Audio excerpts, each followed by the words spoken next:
This is the London FinTech Podcast, brought to you by your host, Mike Ballerman, bridging the worlds of suits and t-shirts, of finance and technology, bringing you insights, stories, and inspiration from the golden age of opportunity and innovation happening in London right now.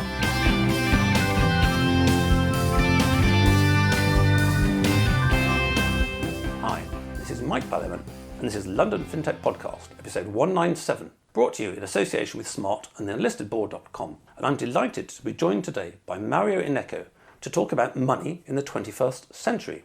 Ballooning money supplies, government and private debt, cryptos, potentially CBDCs, de-dollarization, inflation, let alone UN Agendas 21 and 2030, make this a perilous times for us all and all of our relatives, whether they're in FS or FinTech or not. We'll have a very brief recap of the history of money before focusing on the 21st century to date, and then the possible various futures for money in our economies. In particular, so as not to blackpill you all too much, we will wrap up with Mario's valuable and very practical advice about how to live financially in these circumstances and what strategy/tactics to adopt. Mario is an ideal person to talk about this topic, having a very successful YouTube channel since 2015, where he's better known to his 60,000 subscribers as Mineco64, quotes, the home of alternative economics and contrarian views, unquotes. And just in passing, contrarian has a special meaning for us fund managers past and present. It doesn't mean you're a stroppy teenager who just disagrees for the sake of it, but rather it's a long-term proven investment wisdom that you don't make money by agreeing with the market. Rather, to make money, you need to stand against the current consensus and preferably be ahead of it. Money is naturally at the heart of all FS, but most FSers don't really understand what it is. They leave that, at best, to their Treasury departments. A 2014 Bank of England publication stated that the nature of money is even widely misunderstood in one important respect in university textbooks. And money isn't just something of concern for FS folk. It's worth relating John Kay's memorable metaphor when he was on the LFP. Finance, he said, is like a group of guys go to a pub to gamble amongst themselves, with one exception, that normally this has no impact on people outside the pub, perhaps beyond their families. However, in the case of FS, FS is like, in Kay's metaphor, a group of guys going to a pub, gambling, and the outcome of their game, extraordinarily enough, can affect everybody's life on the whole planet. That's super weird when you come to think about it. So, as where money is right now in 2022 is extremely concerning, and as it will affect not just FS or FinTech, but the lives of everyone you know, we are more than overdue a deep dive into this essential topic. I have been looking for a guest to talk about this for over 2 years. The challenge being there are two ends of a polarised spectrum. At one end, we have central banker types who know a hell of a lot about what they're doing, but are very much of, yes, this is the orthodoxy, this is the way to do things, and of course one or two things are being done wrong, and we need to tweak those, and that's not a problem. And at the other end of the spectrum, there's the group which I might caricature as Jacob Rothschild owns all the world's central banks and tells them all what to do every day, and very little in the middle.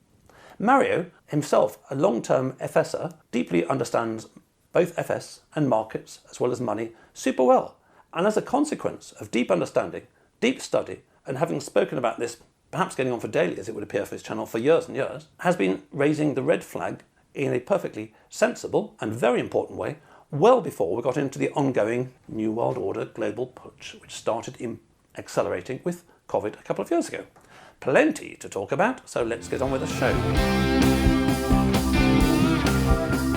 Good afternoon, Mario. Thank you for joining me on the show today. Good afternoon, Mike, and thank you for having me on the podcast. It's very nice of you to invite me. It is my pleasure, and I have the phenomenon, well, I was about to say in the real world, but there hasn't been much of that the last 2 years, but in the old normal, when I occasionally went to conferences, I'm not a conference person, I don't particularly like it, but people come up to me and say, oh gosh, it's so good to meet you, and act as if they know me, because of course they've heard me for many years. And it's the same with you, really. I see your pixels on my screen, and you're someone that I follow on the average week a couple, 2 or 3 times for quite some time. So it's a very asymmetric experience. Now, talking about YouTubing, I'm very impressed by people like yourself, or Agad Mato is another channel I follow who just tends to do the world chess scene, what's going on, which is a great way I find of blanking my mind out from all the sort of emails and day job and all that kind of stuff. But YouTubing from the outside is one of these winner-takes-all things, and it seems to be a hell of a lot of work, and you've certainly put a hell of a lot of time in it over the years. So How has your journey been? And when you did your first YouTube in 2015, did you really know what you were letting yourself in for? Or was it some sort of kind of drug or habit that you've got in the meantime? Well, I started back in late 2015, around November time. And at the time, I was watching a few YouTube channels and regular people talking about things. And I thought to myself, I can do this. But what am I going to talk about? And I decided to talk about the markets because that's something that I was still involved in personally and was involved professionally for over 20 years. But I had to find another avenue because in the markets, I spoke to institutional clients. So I thought to myself, well, if I can teach the public what the professionals and the institutional clients know, I think that would be a good thing. And adding to that, I also wanted to inform the public about the fragile nature of the monetary system, which I had started to look at back in the early 2000s, mainly because I bought a few Krugerrands in 2002 after the dot-com bubble burst. My wife and I thought, well, our pensions have been really hit hard. Maybe we should try something else. And then when you buy a gold coin, it's special. And then you start looking into it with the internet. And then I went into the Austrian School of Economics. So that's how I planned my channel. And it's not so much hard work because I really love reading and following how the world works and also how the markets are going, what's happening politically, geopolitically, economically. So it's not something that is hard work for me. But one thing that I have to advise people who are thinking of having their own YouTube channel is that you have to stick to it. You can't just do one video, it does really well, and then you stop for a couple of weeks. You have to find a pace. If your viewers get used to you doing 3 videos a week, then do 3 videos.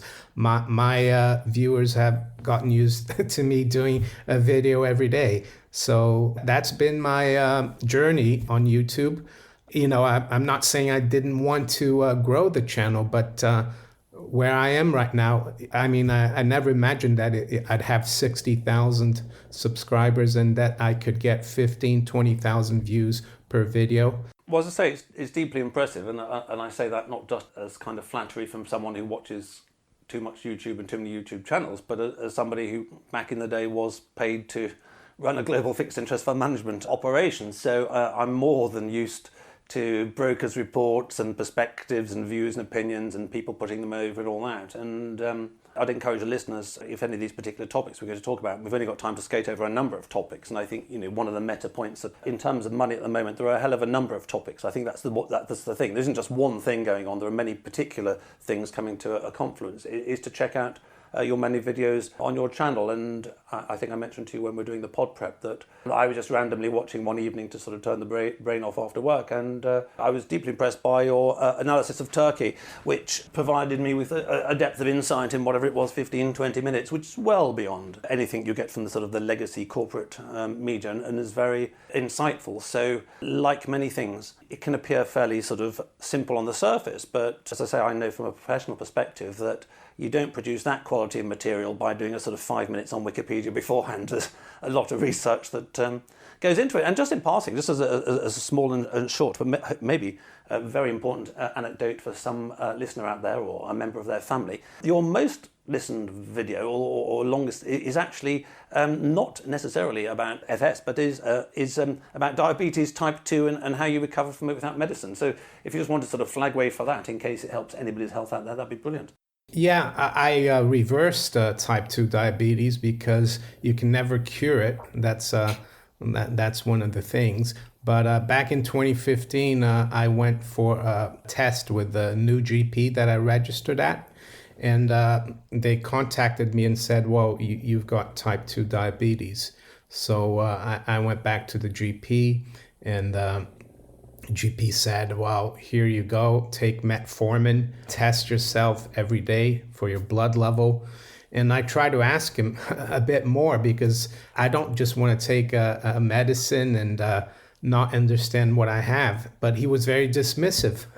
So I left the GP practice And I started taking the metformin, which is supposed to lower your blood level. It's a prescription drug. But then on YouTube, I found a TED Talk by a doctor called Sarah Hallberg in the US. And she explained really clearly what type 2 diabetes was. And basically, I try to follow her advice and change my diet, exercise, and also stop taking metformin, because I try not to take any prescription drugs if possible, because I think, especially nowadays with what's going on, I think natural immunity is still important. And then I think it was a year later when I went to see the nurse, because they do a checkup every year to see how your blood levels are, and they check your foot because sometimes your circulation gets worse. And she was really surprised. She said, the nurse, well, you've reversed it, and you're not taking the metformin anymore. And she said, what did you do? And I said, well, I cut back on carbohydrates like bread, pizza, pasta, ate more meat. You can eat anything, more protein. I didn't cut completely on the carbs, and I started exercising more. Instead of driving into town, if I didn't need to drive, I would walk. I play golf, and that's how I reversed it. And the video, I did the video because when I started my YouTube channel, you watch other videos advising people what to do, successful YouTubers that you need to let your viewers know more about you. And I thought, well, I'll do this one about me reversing type 2 diabetes. And I think I have about 250,000 views on it, which is something that I never expected. It's my most viewed video. Well, it's brilliant. It's a great service to humanity when you're at sort of the pearly gates or wherever we all turn up afterwards. You can sort of mention that by way of credit, and I recommend anybody with relatives with diabetes to have a look at that. And it's a good example of what the real meaning of contrarian is. If you go along with the medical system, you will get exactly what the average person is going to get, which, as we get into the ever-corrupted sort of state corporatism, or whatever we call it, becomes sort of poorer and poorer. Now, in terms of your career journey, there's a lot to talk about on this sort of money in the 21st century thing. Originally, we thought we'd talk about over longer centuries, but it's problematic enough to cover the 21st century at the moment. Before we dive into the money, maybe give people a bit of a feel for what you did before you were YouTubing and all this kind of stuff by way of professional background. But also, you seem to, according to LinkedIn, be in various places around the world, Geneva, Rio de Janeiro, I think Florida, and now London. So you've obviously led an interesting life. Yes, I was born in Brazil, and I grew up in Brazil, in Rio. I went to university in Florida. I finished university in Geneva, Switzerland. My parents moved to Switzerland. And after university, I got a degree in international relations with an emphasis in economics. I got a job eventually after a year. I did some jobs like ski teaching for a winter before I found a job at a small private bank in Geneva. I was there for two years at that bank, small private bank. I learned all about bonds, especially. My bosses were into bonds. They used to be bankers, like for big banks, trading bonds, and did a lot of foreign exchange, equities, futures. So it was a good base for me. And in 1992, I was approached by someone who was starting a desk at Cantor Fitzgerald in London. And Cantor Fitzgerald is known as an IDB broker, but this desk was different. You were going to be talking directly to clients. So that's how I came to London. Eventually, I left Cantor and I got into the futures and options side of things, mostly government bonds and interest rates, and also institutional clients. My clients weren't retail clients.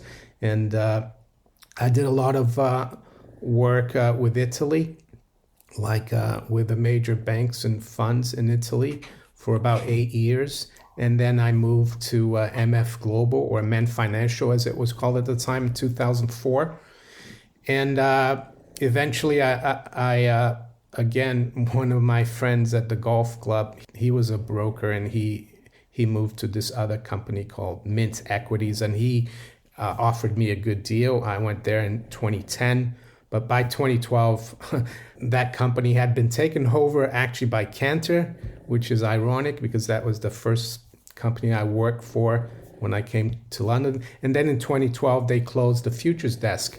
So that was the end of me in the city. I did try to get back to the city, but it's hard when you're in your late 40s. And I decided to start my own business in 2012. It was a franchise, and it was called Cash Brokers, a pawnbroking franchise. So I went from working in the city to opening a pawnbroker in the high street. That worked well. That was an interesting business, but very hard to make a decent profit in the high street. I mean, I was starting to break even after a year and a half, but I just couldn't see it going. So my wife and I decided to liquidate the business. It was a mistake, I guess. I lost a lot of my savings, but it didn't ruin me because I'm always really careful. I didn't take any debt. So I was able to recover from that. And it was a little bit about a year after that I started doing my YouTube channel. So that's my background. And even though I worked in the city now over about 10 years ago, the last time, I follow the markets every day. It's like in my DNA now. So, and YouTube allows me to keep doing that. Oh, excellent. Well, you've certainly seen this whole debt and money angle from most of the perspectives around the 360 degrees. So diving into money, anybody who's interested in much more of the sort of lost end centuries of money should check out LFP197 Positive Money in 2017. I think sort of just as a super executive summary so we can whiz forward to the 21st century is that there have been all sorts of monetary systems over time. Generally, unsurprisingly, people have preferred real stuff because real stuff is worth things rather than paper. We had all the religious rules around usury and all this kind of stuff. And as many people will know, and you might want to say a little bit more about this one, I'm just glossing over this one, as you've got such an interest in gold. We kind of had various gold standards. We had a gold and silver standard about 200 years in the UK, and in the late 19th century the US did a gold standard, and there were all sorts of gold standards on the booze, off the booze, and all sorts of things, creations of Federal Reserves in the 20th century. But the overall thing, as a quote here from the show notes of the episode with Positive Money, which is Martin Wolf of the FT, the senior economist. The overall thing, which is that we have this thing called fiat money in economic textbooks, which I prefer to call complete bullshit money, because I think that's a little bit clearer and it actually means the same thing. Martin Wolf, anyway, who is being a bit polite, has said, "Our financial system is so unstable because the state first allowed it, the private banking sector, to create almost all the money in the economy and was then forced to insure it when performing that function. This is a giant hole at the heart of our market economies. It could be closed by separating the provision of money, rightly a function of the state, from the provision of finance, a function of the private sector." And then the other thing is I mentioned David Graeber's book, Debt the First 5,000 Years, on the podcast once or twice.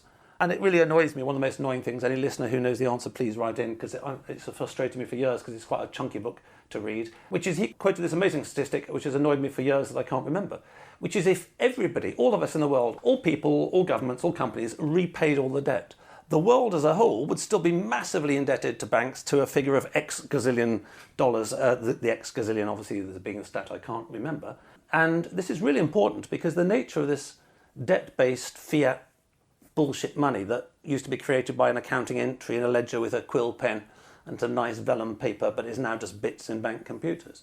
There's a pernicious part which makes it a Ponzi scheme, and as Graeber points out, all previous monetary systems have fallen apart, which is that, let's say I go to a bank and say I want to borrow £100. They create it basically mostly out of thin air, let's keep it simple, and they kind of stick it in another bank and everybody pretends it's money, keeping it sort of super simple. They will basically borrow that money, let's say at LIBID, and then they'll lend it to me at LIBOR plus something. Anyway, there's an interest margin. But the point is, I have to repay that interest margin, but that interest margin doesn't actually exist. Anyway, long story short, and that probably wasn't a clear explanation, but long story short, if everybody repaid all bank debts, everybody would still owe the banks an absolute bloody fortune, which, if anything, is the simplest possible way of pointing out that fiat monetary systems are bound to collapse, and we're seeing a little bit of that Now, anyway, so that's the sort of just some key things by way of the background. Is there anything you'd want to say about the times before the year 2000, shall we say, for the sake of argument, that's important for the listeners to know so that they're going to understand a little bit better some of the topics we're going to talk about the 21st century? I agree with you about the fiat money, that it's a Ponzi scheme, but I actually think banks do serve a purpose under what we call a sound money system, a system where the currency or the debt that the banks issue is backed by something real, that they have to have the reserves. And that's how the gold standard worked. Britain was on the gold standard from the early 1700s till 1914.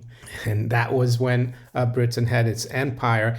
And the thing that happens under gold standard, most people think, you have to carry gold around and it's difficult to exchange, but it isn't, because you have what is called credit instruments, even under a gold standard, because a lot of the bankers found that they could lend fractionally, because not all their depositors wanted their gold all the time.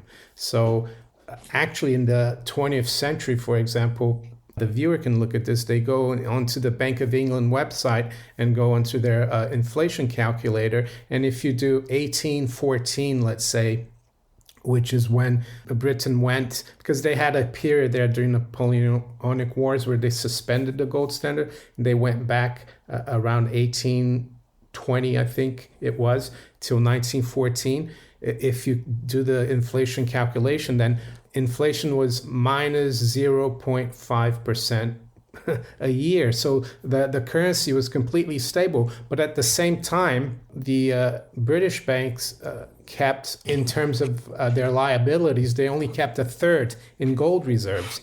So they did lend out. And a lot of the times when Britain and the city of London was the center of banking and trading in the world, very little gold changed hands, because a lot of the letters of credit, like they were either 30-day, 60-day, 90-day, based on real goods, they were settled, and there's a small margin where you got paid in gold. But most of it was just goods getting discounted. But what happened in 1914, unfortunately, is that World War I broke out, and the major warring countries of Europe realized that if they really paid for it with real money, gold, i.e. gold, they wouldn't be able to keep fighting. So they suspended it, which is basically they defaulted on their loans, liabilities that they had. And ever since then, 1914, even though Churchill, as a chancellor, took Britain back to on the gold standard from, I think, 25 or 26 till 1931. Ever since then, we really haven't been on a sound money footing. And is it any wonder that we've had so much inflation? I mean, just go to the Bank of England calculator again, and you'll see that it's completely different than it was from 1820 to 1914. Just do 1914 till 2020, 2021, and you see that a pound back then now is like thousands of pounds instead of being the same. Absolutely. So I agree with everything you say, and my simplification was an oversimplification. I mean, the money market started in London in the 17th century, simply as the East India Company didn't do a great job of trying to flog its wool in the Spice Islands or in India, because unsurprisingly in what we call Indonesia these days, Indonesia and India, there ain't that much demand for wool, and therefore they found the only way to trade was to get Spanish, whatever they were, reals, and it was quite tricky to get all these. So that is literally the origin of the money market. If you go back to the 17th century, the city was all commercial stuff. It'd have, I don't know, bananas, oranges, cloth, you name it. It was a real trade. And as you say, that then for centuries money was kind of a real thing. And little bits, chinks crept in, as you say, letters of credit, private banks. I mean, there was the 1844 Bank Charter Act we talk about in the Positive Money episode, where the government tried to stop private organisations creating their own money in pyramids of debt. And actually it was poor drafting, and that led us from there to 2008. And you mentioned the World War I, that was a catastrophe, and I now see World War I as the end of European civilization, and in a sense we're just sort of a century downstream of that. And a lot of what's happening with the insanity we'll now talk about in terms of the 21st century is just what happened at the end of the Roman Empire. You know, you had the sort of people, the states shaving the currency and debasing the currency to try and keep things going, and also in passing you had sort of the Senate sort of sitting on the sidelines, just filling its own boots and giving up trying to perform a useful function. Anyway, let's put all that to one side. So coming on to the 21st century, we've had this fiat monetary system for quite a long time. I think there was some statistic, I don't have it to hand right now, but took something like 200 or 300 years to create the first £1 trillion of UK money supply. It took 8 years to create the next 1 trillion, and it's taken 4 years to connect the 1 trillion. Now you imagine doing a several hundred-year chart of that. You know, we're going vertically. Over my professional career, since I took over fixed interest fund management in 1988, I looked it up as a random statistic. The money supply has increased 16-fold, i.e. there is 16 times as much money as there is now. And unsurprisingly, this is feeding through into inflation. For quite a long time, the central banks were complacent because it wasn't consumer price inflation, but it was asset price inflation. Houses are through the roof. They're unaffordable for the younger generation in London now, and they weren't that affordable when I was young, but it's impossible. Now, stock market's gone through the roof. The likes of gold has gone through the roof. So real inflation has been happening. And just a little anecdote to that to give people a feel. I remember when my kids were pretty young, for some reason they started trading blue tack at school, I don't know, for a crisp or a bracelet or something like that. And I bought my girls a big slab of blue tack. Unsurprisingly, the impact of this led to inflation at school, because the more stuff is, as you say, you're a fan of the Austrian economists, school, they point out quite clearly that inflation is a monetary phenomenon. If you suddenly produce if there were 16 times as many pounds going around, unsurprisingly, there are more pounds to buy houses. So that's where we got to. And then we obviously had the 2008 situation. And then I don't know whether you want to talk just a little bit in brief about all these sort of smoke and mirrors and wizardry called QE or an MMT, where one part of the government lends money to another part and it creates it and lends it back, and you know, all this kind of stuff. And even the Bank of England have admitted that has increased inequality. But basically, we seem to be at the end of a fiat monetary system, is the net review. I mean, what's your more nuanced take on that, perhaps? Yeah, I think it was Voltaire who said that the thing about paper money is that paper money reverts to its intrinsic value of zero. And you look back at history, all fiat currencies or fiat money, they've all reverted back to zero. And yes, you're right. I think European civilization has been on the downward spiral since the beginning of World War I. We triggered World War II with that. But we did have, I guess, the US, who was able to keep the world on a sound money system up until 1971, when Nixon took us off a gold anchor, so to speak. He suspended the convertibility of the dollar temporarily, he said at the time, into gold at $35 an ounce. Yeah, and yes, it's been a century of inflation. It's been a century of war, because you can always finance wars more easily when you don't have real money. But like you said, we end up paying for it through higher prices. And I like to differentiate inflation from rising prices, because inflation is, like you said, a monetary phenomenon. So you multiply the money supply and the credit as well 16 times. It's like putting water in a pint of beer or lager, and people are going to notice, well, where's the beer? And it's the same thing. They've been putting this funny fiat money into the money supply with no increase in real savings. And by real savings, I mean savings that come about through hard work, through savings.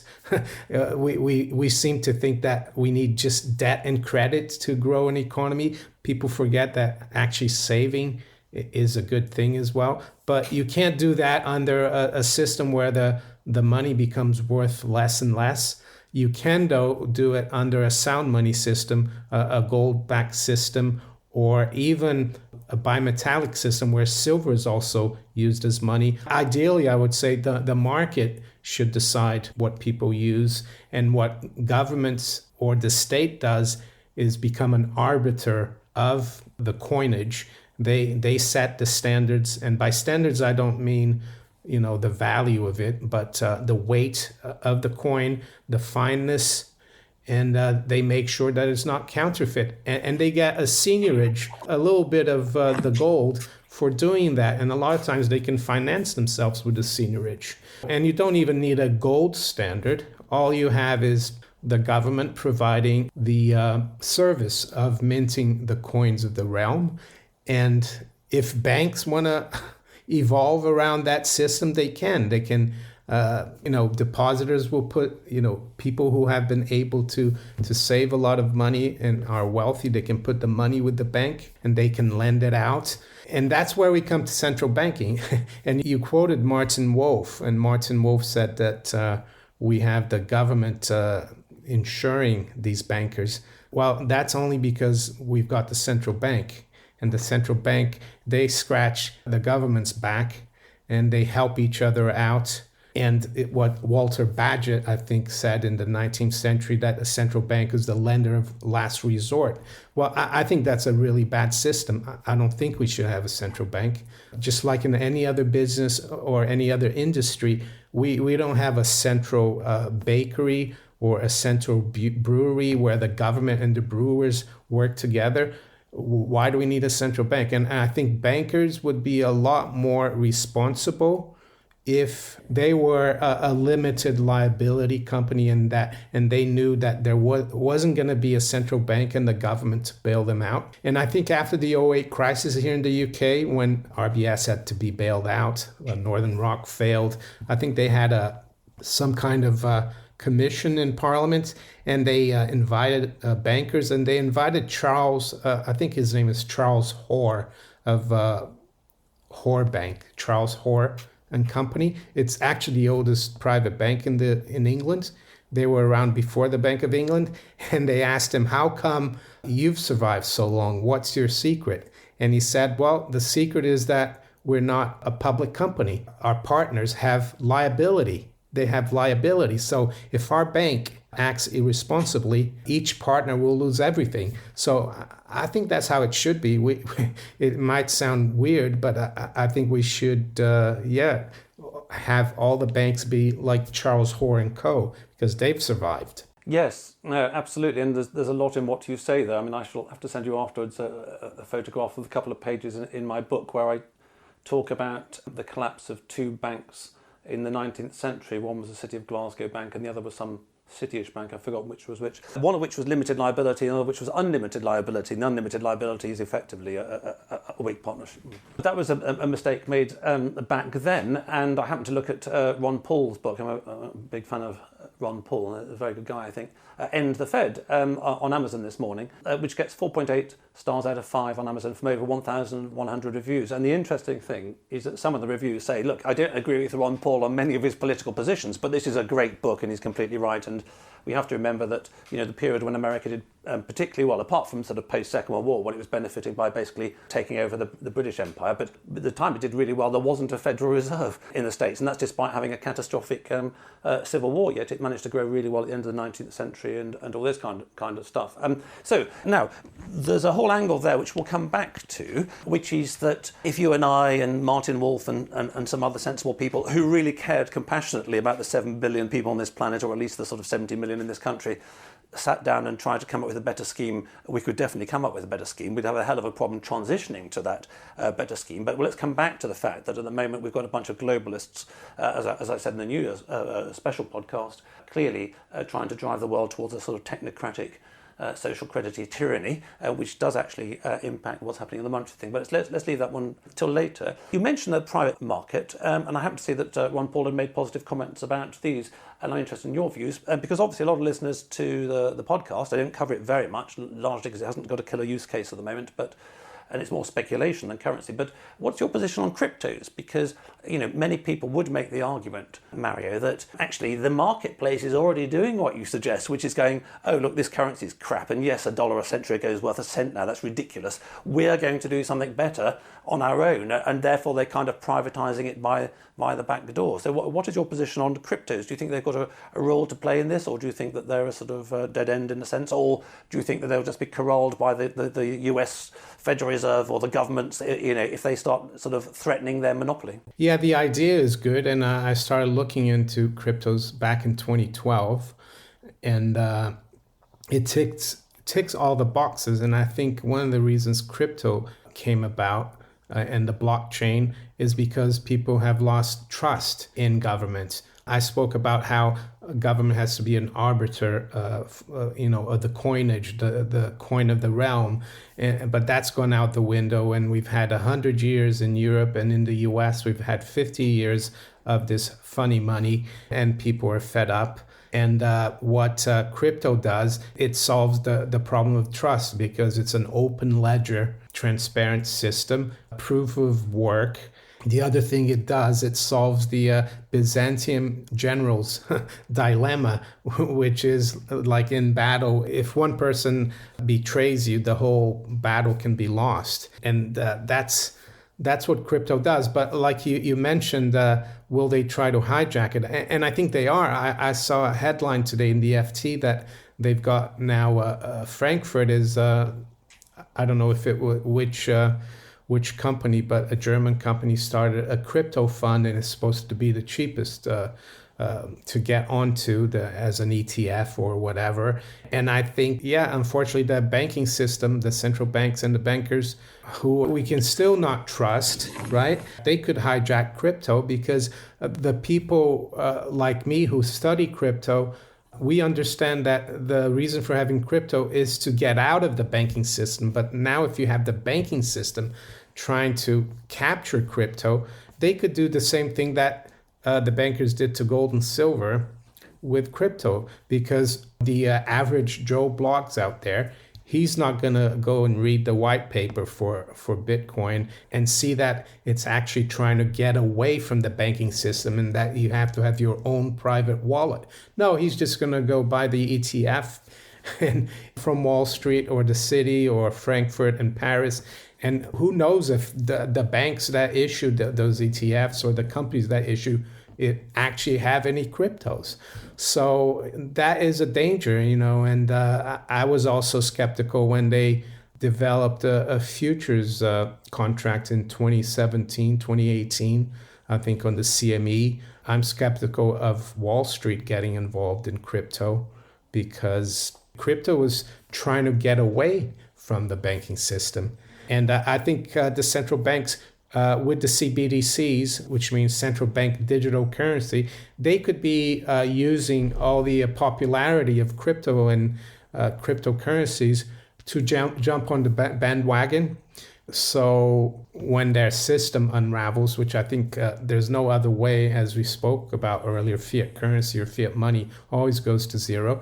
They might try cheekily to say, oh, look, we've got our own crypto now, and that will work. I won't buy into it. And yeah, I agree. Cryptocurrency is a market-based system, but there's a lot of abuse going on as well in the cryptos.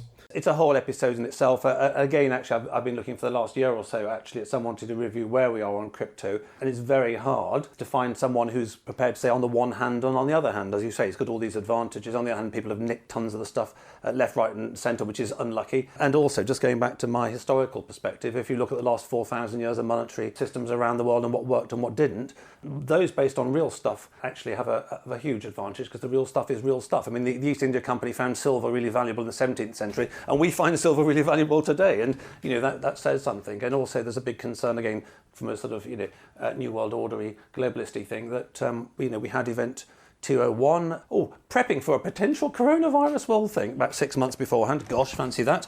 And I saw there was one recently, and there've been many of these about preparing. What happens if the internet suddenly shut down and all that kind of stuff? So, these electronic things aren't always there for the time. And there's another episode to be done at some point, perhaps this year, on CBDCs, because CBDCs are, in a way, the state taking the whole crypto idea and moving it for itself. And, we've got smart contracts and all this kind of stuff. But then there's a whole bunch of issues around that. I mean, this is the week when Justin Trudeau has invoked war powers against the Nazis are outside, otherwise known as the ordinary poor working class people of Canada, and GoFundMe, Stop the Money, and they've hacked into the files of whatever that next platform was that sent the money. And when the state when the state tracks every trade, when the state monitors all your electricity and all that, then that's going to be the most sort of hellish possibility ever for totalitarianism. So that's another way of them hijacking. Anyway, it's a whole topic in itself. Let's put that to one side. Let's touch on one or two other points. A couple have cropped up in your YouTubes, and so people who are interested more in these can check out Mineko64 and the name of these two particular topics. But briefly, just to give people a little bit of a taste if they want to find out more about your thoughts on these matters, the words hyperinflation and de-dollarization have separately arisen in some of your videos about where we are at the moment. So what's your outlook for those? And maybe we start with de-dollarization, because many people won't have heard the phrase as such. Yeah, I guess de-dollarization is the world, different nations trying to depend less and less on the dollar for trade and payments, and also holding dollars as reserves. And I think that's continuing to happen, even though the dollar is still the most widely held reserve currency. I think we're at 59%. It was, I think, around 66, 70% some years ago. So it is dropping. The euro has picked up quite a bit, and I would say the Chinese yuan will probably pick up in the future. And basically, I think one of the reasons countries like Russia, Turkey, Iran, even Brazil this year, last year, they increased their gold reserves by 60%. Holding gold instead of dollars is de-dollarizing. And one of the reasons a lot of the world has been de-dollarizing is because the United States has been using the dollar as a political weapon to impose sanctions and to block people from trading. And the other reason, I think, is Triffin's paradox, in that if you run the world's reserve currency in a fiat currency system, all the other countries in the world that are not the United States, they're going to do the best they can to sell as much as they can to the United States. So it's ended up that the United States has a huge current account and trade deficit. And it's also given the U.S. They call it the exorbitant privilege of printing their funny money and buying whatever they want. And people are starting to wake up to that, especially the Chinese and the Russians and others, that this treasury paper that they hold is becoming worth less and less. So I think in the end of the day, we're still going to have national currencies, but they'll have to have some kind of backing. And I think that's why gold is still important. And in the end of a fiscal year, for example, China and Russia will check their accounts, and if they're in balance, they won't have to ship any gold back and forth. But if China has a surplus, then Russia will have to send the gold back to China, and vice versa. And that will happen everywhere around the world. And I think that's how it used to be prior to World War I. That's how countries operated, and it was done through the banking system. Yes, so it is very much as if the US, either by, quotes, bad luck or intent or something in the middle of that spectrum, is trying to abolish itself, which we see plenty of examples of, because it is overplaying its hand. And as a podcast I heard over Christmas by two Afrikaners actually talking about the situation in South Africa, which was a bit grim. But the Afrikaners phrase was the rotting carcass of the American empire. But anyway, okay, so that's de-dollarization. And then just very briefly, I didn't actually get around to watching your YouTube on hyperinflation. And inflation, well, like everything these days, all the statistics, you can't trust the government. The CPI or something hit 5% this week or something like that, which is nonsense. When we go out to lunch or to the pub, it's cost a hell of a lot more than it did a couple of years ago. No way is it 5%. So the government is lying, as it does about most things. But when I see the word hyperinflation, I remember my school history lessons about the Weimar Republic and 23,000% inflation every 15 milliseconds and taking your wages home in a wheelbarrow and all that kind of stuff. So maybe it's a clickbaity word, or maybe it's your actual forecast. But, in terms of the outlook for inflation, before we wrap up with practical advice of surviving and thriving in a mad monetary climate, what kind of future are you seeing for sort of inflation levels per se in the US or the UK, Europe? Yes, the problem with the inflation and the rising prices we have now is that the central banks are well behind the curve. We had the CPI in the UK today, that came out at 5.5%. You probably remember the old RPI number, which is really a better reflection of the standard of living. That went up by 7.8. And yet, we still have a Bank of England base rate at 0.5%, while it should really be 10%. So we do have the inflation, and hyperinflation is different because, yes, it starts with the rising prices and then the food prices and the inflation. And then it gets to a point where the general public, I don't know what triggers it. It's just psychological. And they realize that the government and the banking system will never be able to stop the inflation. So their demand for currency or money drops. What does that mean? Well, that means they lose confidence in it. So they will try to get rid of that paper and that money for anything they can, because they know that in a month's time, that money will buy a lot less.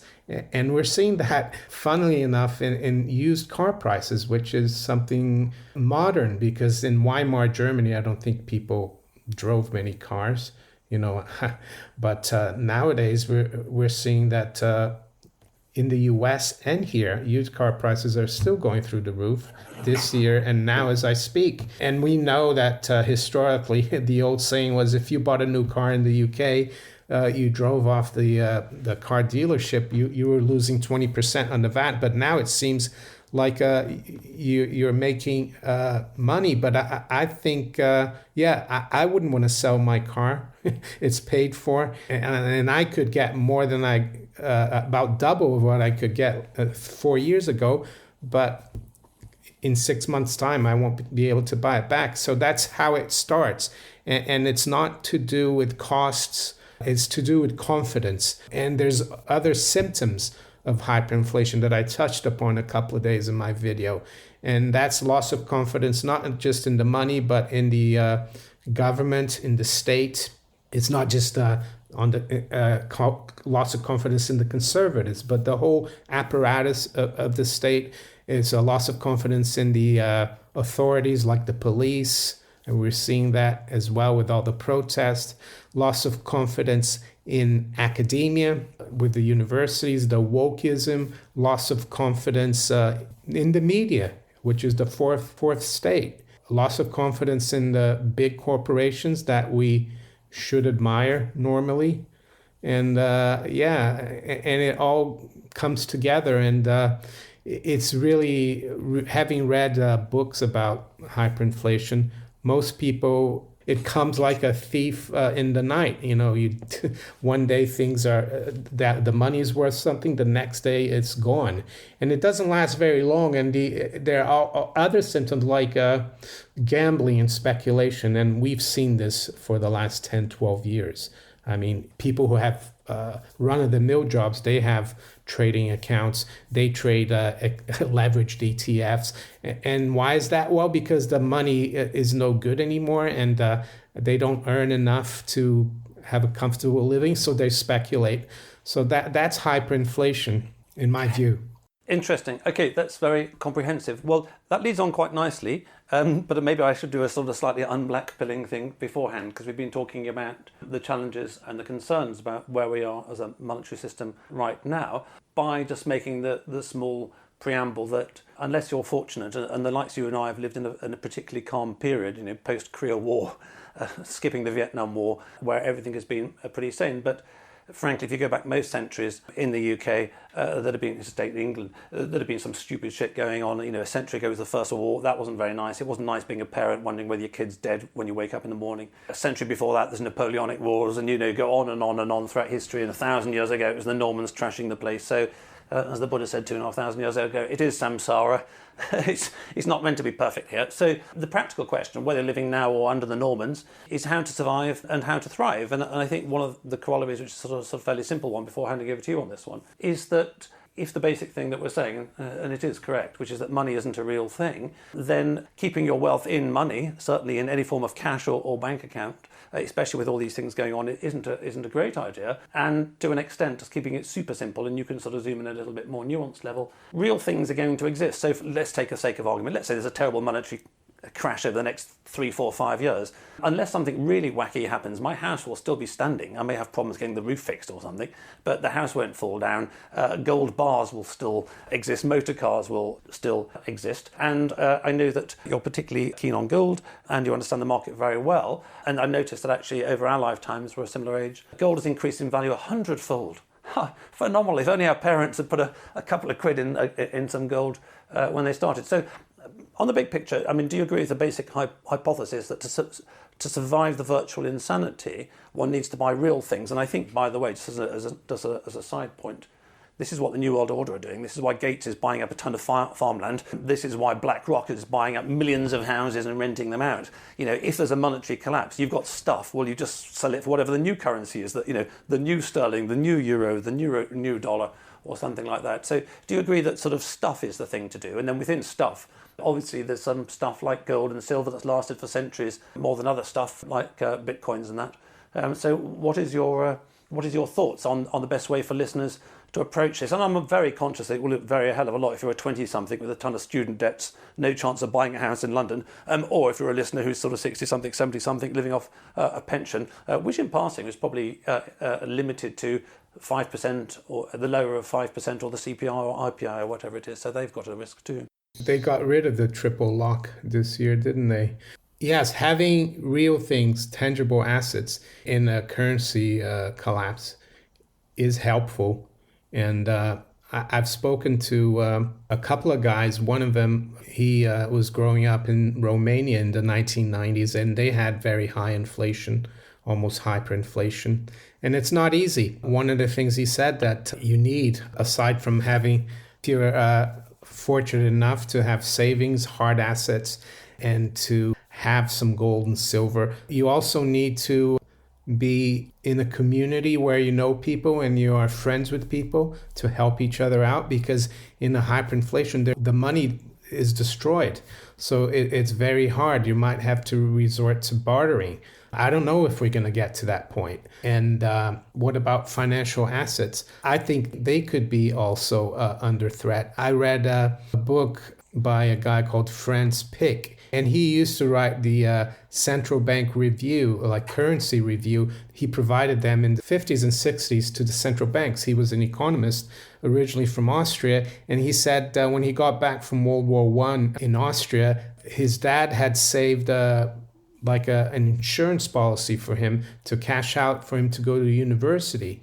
And when he cashed that out after the hyperinflation in Central Germany and Central Europe, he was only able to buy like a dinner with that policy. So yeah, unfortunately, financial assets, anything like that has a liability to the currency, if we have a hyperinflation, that won't do well.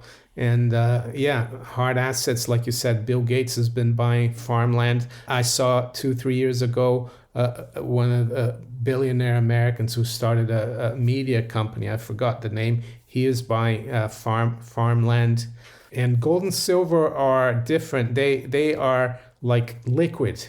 They're money. But farmland and other hard assets, tangibles, and in a hyperinflation, it will be very hard to sell them. So you have to make sure you don't have the debt, because I know the debt is destroyed in the hyperinflation, but the bankers, they always try to reset the system. And I think in Germany, if you had a debt, it worked out well for you after the hyperinflation because they didn't really reimpose the full debt. But the problem is, like right now, and when the hyperinflation is kicking off, when you have to worry about just buying food, let's say someone on lower incomes, they have to make sure if they have a mortgage or other debts that they're able to pay that, because they could lose a lot of stuff even before the hyperinflation kicks off. So that's how I see it. Just very briefly, I need to do a special episode on gold as well. I mean, because gold is a whole 1 hour topic on its own. But just very briefly, it's not a market I've particularly paid that close attention to, especially with a prior incarnation as fixed interest fund management. I find it very hard to buy things with yields of zero. That's just my challenge. And I should have bought gold yonks ago. But the one thing that's always been in the back of my mind, and I've seen some of the things that you've said, and I've seen something that Godfrey Bloom, I think he talks about this stuff occasionally, and other people on YouTube over the decades without paying much attention, is the nature that there's sort of something of the rigging of the gold and silver markets and this kind of stuff. Now, again, that's a huge topic, and you've got a whole bunch of videos on it. But just very briefly, how much is it kind of rigged? How much is it kind of a false market? How much of it will actually escape, once again, the state and corporates and banks' control of it and actually do what you might expect, or is it being artificially suppressed? Well, I think what they try to do is actually discourage the general public who don't know much about the system, about gold and money, to get involved in gold. Which says a lot in itself, in passing. Which says a lot in itself. If they're trying to discourage you from doing something, maybe it's in your interests, not in theirs. Yeah, because I've found following gold since 2002 that it's very frustrating, because you're seeing all these things happen, like crises, QE, a lot of debt, deficits, bubbles, and inflation. And if they allowed the price of gold to go up with the debasement of the currency in a straight line like that, people would jump in, because it's a really good hedge. But if you kind of smash it down once in a while and then keep it down for 1 or 2 years, and then all of a sudden just let it go again, it discourages people. They think it's risky. And like you said, gold has gone up 100 times since we were born. It's not risky. It's been around as a store of value for 4,000 years. So I think that's what they try to do, to keep the public away from gold, because if the public move into gold, their fiat system comes under threat, because people want to have gold. So they got to keep people away from it. And I think that's how they do it. But if they could manipulate it and keep it low forever, gold would still be at $35 an ounce, and Nixon wouldn't have had to close the gold window. So eventually, yes, it's a market that you need to know what it's about, and that you need to be patient. And the other thing I would say is that not to leverage yourself, because let's say you come into an inheritance and you get £100,000, maybe put 25,000 into it, and then don't put the whole 100,000, because then if gold goes down 10%, you're going to feel pretty bad about it and probably sell it and never get into gold again. Yes, and just in passing for the listener, so Nixon was 35, which would be about 72. Current price 1,852. So it's gone up quite a lot since then, to put it mildly.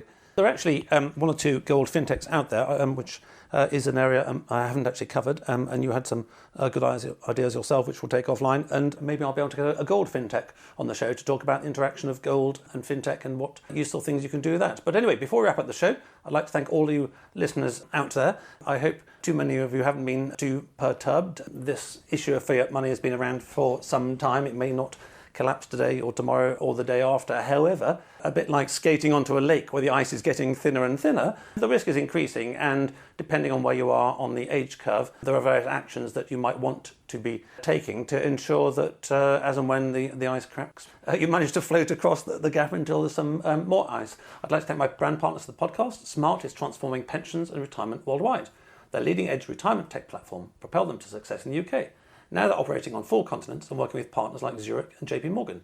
Find out more at www.smart.co. Then this is board.com, your guide to entrepreneurial governance and how you can start making your board an engine of growth today. And just to continue my shout out, the first 6 listeners that contact me in the first quarter or by the end of April at clarity.fm/Mike Ballyman, that's 1L, /LFP, which I forgot last time, which is the free code, can have half an hour's free mentoring on career, FS or their startup. So, Mario, you've been very kind and you've given us a huge amount of information. There's years of your channel to back up anything for people who want to dive in. And as I say, it's Maneco64, Maneco64 on YouTube. Are there any other things that you'd like to shout out for in terms of your various other incarnations and activities right now? Yes, aside from my YouTube channel where I make a video every day and I do a live stream on Sunday at 9 p.m. London for an hour where people can ask me questions. I'm also a consultant in the hard assets, i.e. gold and silver, and I work closely with Gold Investments, which is a bullion dealer in the city of London. They've been there since 1981. You can find me on Facebook. I'm also on Twitter if you want to follow me there. Excellent. Well, I have actually spoken to one or two fintechs actually in the last few weeks, interestingly enough, new fintechs forming, who are very much looking at alternative investments. So as a whole, there are alternative investments out there, and I'm sure that any of those that are looking at this space would be well advised to both check out your content, but also ping you about some advice for them, because a lot of these markets are way more complex than it appears to the amateur. I think I remember seeing Milton Friedman interviewed, and for those who haven't seen him interviewed, he tended to know everything about everything, or at least think that he did. He knew quite a lot about quite a lot, and also Thomas Sowell, perhaps, maybe them both on the same topic. And he was asked about how do De Beers maintain diamond prices at what they are, because diamonds should be pretty much worthless actually, because there's so many and you can create them artificially. And he said, well, that's the one thing I don't know. So there are these complicated markets like gold, silver and diamonds that it really pays to, if you're going to get involved in, get real sort of professional advice, especially if you're doing a business in this area, from somebody who really knows the ins and the outs, because there are lots of pitfalls for the unwary. So it's been a brilliant tour de force, a tour d'horizon, Mario. So thank you very much for that. And I wish you every success in the future. And when it all falls apart, I'm sure your portfolio will be much better protected than anyone else's. And I hope the benefit of you being on the show today is that not just your portfolio, when it all sort of goes pop, but many other listeners will have been influenced by you and check you out and have some more real assets and defensive assets in their portfolio. So thank you very much for that, Mario, and I wish you every success in the future. Thank you very much, Mike, for having me, and I wish you all the best as well. Thanks for listening. If you're in need of a non-executive or advisory director with deep expertise, experience and contacts in the worlds of both traditional FS and fintech, or unique insight into how to make your board an engine of growth today,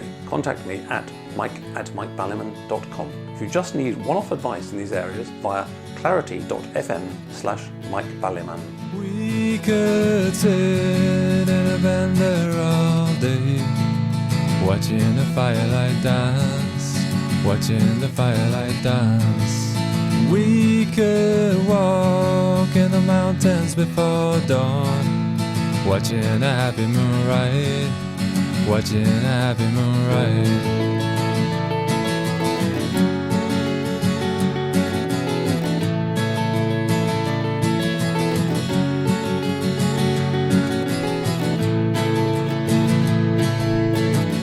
To come away from the city, with the tarmac so dead and the people so sad. Come away from the city, with the faces so grey, with the pain of the everyday.